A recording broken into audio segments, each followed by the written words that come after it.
Ashley Allen here with Nesson Fuel's Ben Watanabe. Ben, the Daytona 500 wrapped up last weekend. Of course, Denny Hamlin winning the entire thing. But next weekend, he's not necessarily a favorite at the Atlanta Motor Speedway. What do you think?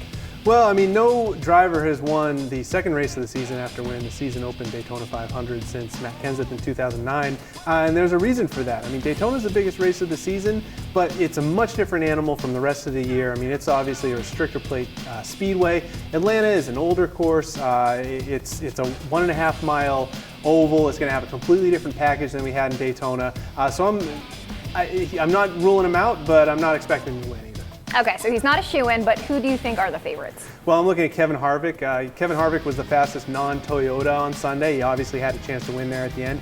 And Kyle Busch, obviously Denny Hamlin's teammate, he's always had speed, especially with a low downforce package last season that they're going to use a similar version of this coming weekend.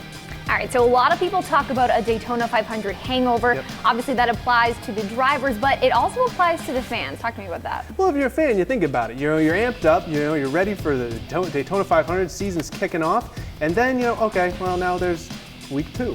And Atlanta has obviously experienced that.